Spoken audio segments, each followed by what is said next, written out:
Hello, hello, hello, hello, hello. Um, it's been a moment since I've made a video. And for those of you who are new here, I'm April from The Moon is My Calendar.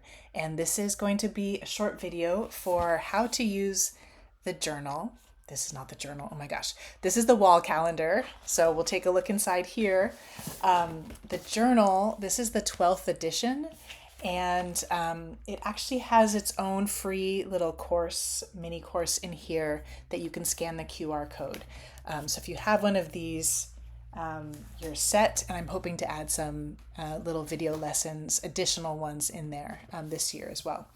So the wall calendar. First, let's just step back for a moment and what are even calendars to start with? Calendars are a way to organize time, and the calendar I think that most of us are used to. I got this one free in the mail, the East Bay Regional Park District. The one most of us are used to looks something like this and have these boxes and numbers, days of the week. And this is kind of this norm that maybe not many of us grew up questioning, that why is this calendar the way that it is? What are these months named after? This one, sadly, for being like a nature calendar, doesn't even have the moon phases on here. Most original calendars, and some that are still in use today, are lunar based. What does that mean? It means you're paying attention to the phases of the moon and basing the start of a cycle on, it's often the new moon or the first crescent that's visible. And so to have inherited this Gregorian calendar that doesn't reference the moon at all, what are these cycles?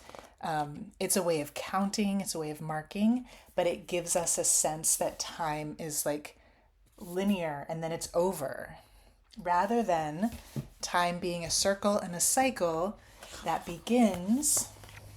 Here we begin with the new moon. That's exactly when the sun and the moon are conjunct or in the same place in the sky. So that just means that the moon rises with the sun. They're rising and setting together, and that is that starting, that beginning seed point of the cycle. And so here, instead of a box, this circle is one full lunation. And a lunation is another way of saying lunar cycle. It's 29 and a half days. So some of these circles will have 29 and some will have 30. And it goes through all of the phases. You'll see that the month, then wherever the month lies, it's like the month is the afterthought rather than the moon being the afterthought. So here, this first new moon and all of the calendars that I've designed start on the first new moon after winter solstice in the Northern Hemisphere. And that date could be anywhere, that new moon could be anywhere from December 21st, on that same day as winter solstice, up until January 19th about. So this is January 18th. So this is sort of the farthest along that the new moon could be starting as the first new moon, which for those of you who are more fluent in astrology, it's the new moon in Capricorn. So it's that season of winter solstice time. So that's this is why somebody asked me well, where's the moon? Why doesn't it start January 1st? And it's because it's going by the moon. It's not going by the arbitrary January 1st, new year. That doesn't reference anything in nature. And so working with a lunar calendar then will reference in the cycles of the moon as being the main timekeeper. So this January, this new moon, this is silver, so you can't really see it, but that would be this starting point is where this calendar is starting this year. Every year, that new moon is on a different day.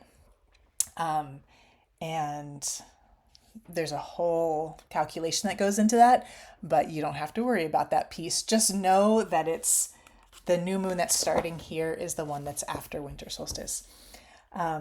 Okay, all of the phases, first quarter, full moon, last quarter, and then this is the last day of the cycle. So on this day, then you can turn the page and then start with the next new moon. Over here, it'll say when that new moon is, if it's an eclipse or not. And the full moon, all of these times are in Pacific time. I'm actually going to look for something like this.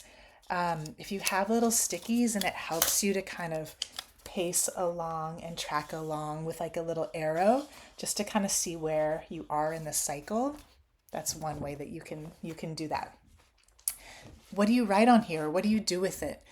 I would say one of the purposes or one of the intentions or the experience that you can have is just following along and kind of breaking out of this very boxed in linear way of relating to time.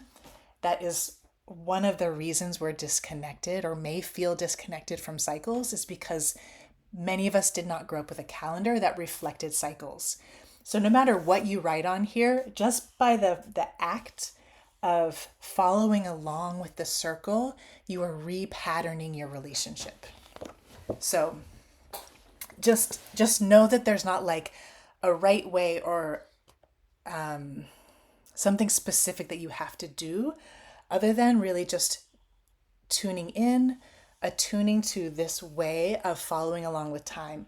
It still has that familiar like January, February cycle. The names of the month are there, the days of the week are there, the date, the number, so you can kind of reference that Gregorian system, but doing that within the context of the lunar cycle. So you can write appointments. Here, I'll pull mine down from this 2025. So on this, the journal is more for me like internal landscape. There's more space for creative expression and intentions. And this year I started using the wall calendar and like writing in significant events to kind of map out energetically. If I had a cluster of a bunch of markets, for example, I would try to balance those out, or even just, or teaching workshops, just to have a sense of your own energy distribution, of where things were going to be distributed, and possibly buffering in time around those, especially for people, if you are somebody who's prone to burnout or to overdo.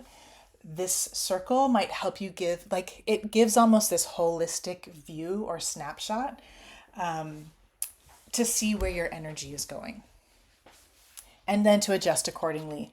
I also write in what day of my menstrual cycle I'm on. Usually I'll like color it in red. So if it's day 1, this is orange, but I'll color in when I'm bleeding, because that also gives me an indicator of what energy I may have available. Each cycle is unique and different, so it's not like it's 100% predictable. It's really this meditation on being present with yourself. And the moon helps us to be present with ourselves, especially when we're following along phase by phase, all along the way. Not just, it's okay just paying it. I used to just pay attention to the full moon, and then I got more familiar with the new moon. But those are the two poles, or the polarities. The integration actually comes from every phase and stage along the way, so that it feels holistic, that it feels like not just, the full moon, like it's out of the blue, as if it hasn't been building this whole time. So this side of the cycle is waxing, and this side is waning. That provides another kind of a rhythm for tuning into nature, that growth and expansion of watching the moon grow.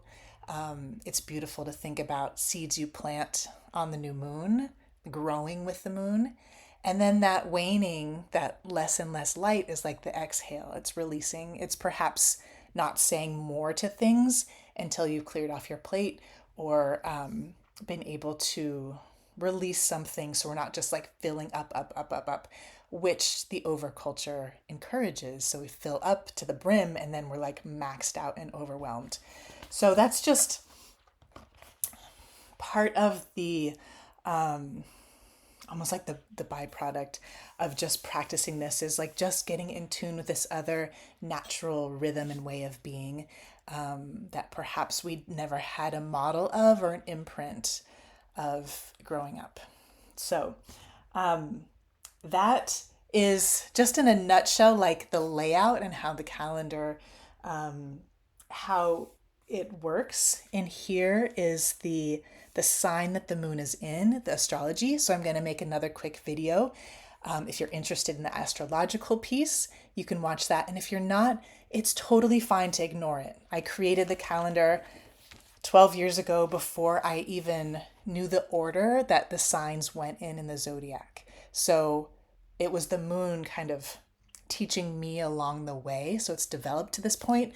But if it's not something that you are, if it's like too much to pay attention to, don't even worry about it. You can just pay attention to your life, pay attention to that relationship, the inner cycles, the outer cycles, and making that connection and that integration of how to move with time in a way that feels rhythmic and that brings wholeness, and that feels like that there's an abundance, that time isn't scarce, that it is what connects us to the cycles of life and death and rebirth and renewal.